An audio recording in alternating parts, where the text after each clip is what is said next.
Ito ang latest weather update.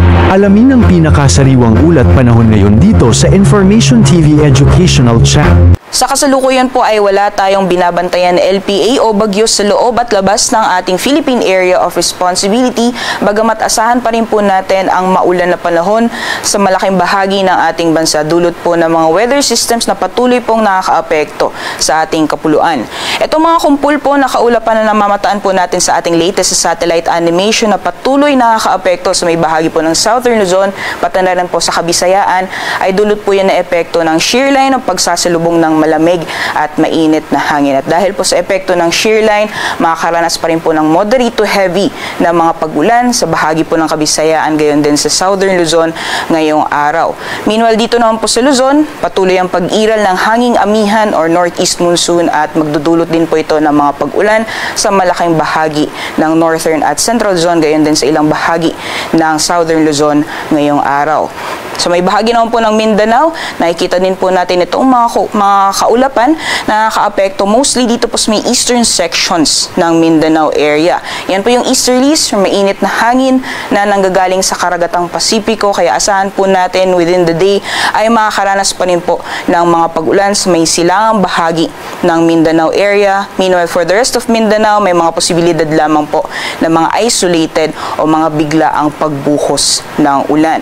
At sa mga susunod na araw, itong shear line, inaasahan pa rin po natin na patuloy ang epekto sa may silangang bahagi ng Luzon over the next few days. Ngunit inaasahan po natin na unti-unti pong hihina ang epekto nitong shear line. So bago po matapos ang linggo, inaasahan po natin na improving ang weather conditions sa malaking bahagi po ng ating bansa. Possible po yan sa darating na Thursday. Dako ko tayo sa magiging lagay ng panahon ngayong araw dito po sa Luzon, gaya po ng nabanggit natin kanina. Bahagi po ng Luzon ay makakaranas pa rin ng maulan na panahon dulot po ng epekto ng amihan, pati na rin po ng shear line. So may bahagi po ng Northern at Central Luzon at ilang bahagi po ng Southern Luzon, particularly sa may Cagayan Valley, Cordillera Administrative Region, gayon din sa Central Luzon, dito po sa Metro Manila at sa Calabar Zone, ay asahan po natin ang mga light to moderate na mga pagulan dulot po ng epekto ng hangin amihan. Samantalang sa may bahagi naman po ng Aurora, Quezon, sa may Mimaropa, gayon din sa Bicol region, ay posible pa rin pong maranasan ang mga moderate to heavy na mga pag-ulan dulot naman na epekto ng shear line. So doble ingat po lalong-lalo na sa may bahagi ng Quezon, sa Bicol region, pati na rin po yung mga karatig na probinsya, maaaring maranasan pa rin po yung malalakas na buhos ng ulan dulot po na epekto ng shear line na posible pong magdulot ng mga pagbaha, pati na rin po yung pagguho ng lupa, especially since mga nakarang araw ay patuloy po yung mga pag-ulan dulot po na epekto ng shear line. Lalong-lalo po sa may bahagi ng Kabikulan, doble ingat po sa ating mga kababayan dyan sa mga, especially yung mga low-lying or mga hazard-prone na mga lugar. So may bahagi naman po ng Ilocos region, makakaranas po tayo ng partly cloudy to cloudy na kalangitan at may mga posibilidad lamang po ng mga panandalian o mga biglaang pag-ambon o may hinang mga mapag-ulan. Temperature forecast para sa mga piling syudad dito po sa Luzon, for Lawag po ay 22 to 31 degrees Celsius magiging agwat ng temperatura. For Tugigaraw naman po, maximum temperature sa abot ng 28 degrees Celsius. Sa Baguio naman ay 15 to 24. For Metro Manila, 30 degrees Celsius maximum temperatures, inaasahang magiging mararanasan ngayong araw. At sa Legazpi naman po, yung agwat ng temperatura maglalaro na 24 hanggang 26 degrees Celsius. For Tagaytay naman ay maglalaro mula 20 to 28 degrees Celsius. So magiging lagay naman po ng panahon sa nalalabing bahagi po ng ating bansa.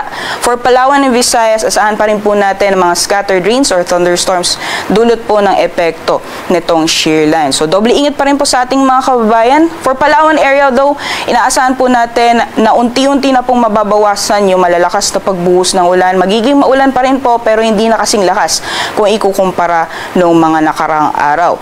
And sa eastern sections naman po ng Mindanao, dahil po sa epekto ng easterly, makakaranas din po tayo ng mga kalat-kalat mga pagulan, pagkidlat at pagkulog. For the rest of Mindanao naman po, asahan po natin ang partly cloudy to cloudy skies. May mga posibilidad lamang po ng mga panandalian o mga biglaang buhos ng ulan dulot po ng mga isolated na thunderstorms na mas madalas nararanasan sa hapon o sa gabi. Temperature forecast naman po para sa mga piling syudad for Palawan, Visayas, and Mindanao area. Maximum temperatures po for Palawan, particularly dyan po sa Calayan Islands, maaaring umabot po ng 29 degrees Celsius at 30 degrees Celsius naman para sa Puerto Princesa. Agwat ng temperatura sa Iloilo ay 24 to 31, Cebu naman ay 25 to 30, at sa Tacloban maaaring umabot po ng 28 degrees Celsius maximum temperatures. For Mindanao naman po, sa Zamboanga ay maglalaro mula 24 hanggang 34 degrees Celsius, 30 degrees Celsius para sa Cagayan de Oro maximum temperatures, at sa Davao naman ay maglalaro mula 24 hanggang 31 degrees Celsius. Ayon po sa ating latest na weather advisory, asahan pa rin po natin magpapatuloy ang epekto ng shear line, lalong-lalo na po sa may eastern sections ng Luzon sa mga susunod na araw. Ngayong araw, asahan pa rin po natin yung moderate to heavy na mga pag-ulan sa may bahagi po ng Bicol region, gayon din sa Quezon at yung mga karating na probinsya sa may Maropa as well as sa Visayas. Ngunit pagdating man po bukas, unti-unti po nga angat yung axis nitong shear line. So, possible po na unti-unti na pong hihina yung epekto ng shear line sa may Bicol region at maapektuhan naman sa may eastern sections ng northern at central Luzon. Kaya bukas ay maaaring maranasan po ang moderate to heavy na mga pag-ulan dito po sa Cagayan, Isabela, sa Aurora, gayon din sa Quezon at sa Camarines Norte. Kaya ingat po sa ating mga kabayan dyan dahil posible po yung mga pagbaha o mga pagguho ng lupa, lalong-lalo na po sa mga hazard prone or mga low-lying areas. Sa kalagayan naman po ng ating karagatan, may gale warning pa rin po tayo nakataas sa dagat baybayin po ng Catanduanes, particularly dyan po sa may northern at eastern coast ng Catanduanes. For now po, inaasahan pa rin po natin ang maalon hanggang sa napakalong karagatan dyan po sa mga nasabing dagat baybayin, ngunit unti-unti na pong hihina ang epekto nitong hanging amihan. So possible po within the day ay i-lift na po natin yung mga gale warning na nakataas sa mga dagat baybayin po ng ating bansa. For now po, ay delikado pa rin pong pumalaot dyan po sa mga dagat baybayin ng Catanduanes, especially po sa ating mga kababayan na may mga malit na sakyang pandagat. Sunrise po natin ngayong umaga ay 6:22 AM at sunset naman ay 5:59 PM.